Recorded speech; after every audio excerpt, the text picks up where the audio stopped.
So the program today it's a really tough challenge, actually. I mean, it will be a tough challenge for anyone in the business, and from basically a new brief to execution, finished execution, and then to be judged by a bunch of very senior and distinguished ECDs. I mean, I would find that very daunting. They don't actually seem to be that daunting. I think a few months ago, when we chatted, D&AD and approached us, and we thought, was there a way that we could use the space that we now have to create an event that allowed students all across Australia to really not only get involved in the origination of an idea, but also to get their hands dirty and actually physically make something. And the other great thing is that the brief itself falls very squarely in the kind of D&AD white pencil territory, which is about using the power of communication for good.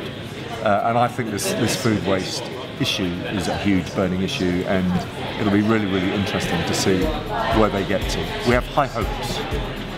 We've been very lucky with people who are keen to participate. We've got Russell Boyd, who's an Oscar winner and a cinematographer of some note, of course, and Derek Henderson, who's a globally renowned photographer. Both not only keen, but also giving up their time and very happy to get involved at the grassroots and the young level. So 3 are focusing on moving image, 3 are focusing on print. They've got all of 45 minutes to come up with 3 or 4 concepts that they're then going to take to the production team for kind of advice, basically, whether something is makeable. What the best idea is actually first, and then what the practicalities of actually making it. So I think the best thing that the students are going to get out of today is the hands-on experience, so actually working and interacting with the film crews and with the photographer and with the talent, and learning about casting and being aware of essentially wardrobe and those different things. Because it looks like industry involvement, they're having the industry experience, the industry people, it changes perception of what those briefs are. So it's not like a uni brief anymore, it's a much more professional, much more sort of involved. I think there's a bit of a sense in some respects where people hang on to the idea they had at their desk, and that's all they want, and that's all they want out of it, and that's all they want someone else to do.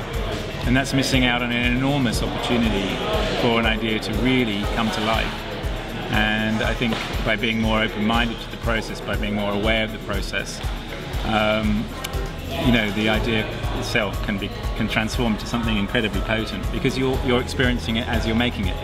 D&AD kind of exists to run the New Blood program because a large part of our mission is to sort of identify and nurture and launch the next generation of creative talent into the professional industries, into advertising and design.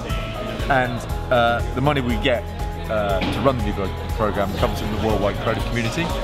And although New Blood in the UK has a very international flavour, we have a really strong desire to launch New Blood in other key creative centres around the world. In the top 10 creative cities, of which Sydney obviously is one. And so we're trialling this with the immense help of Blue Society and many other people who volunteer their time.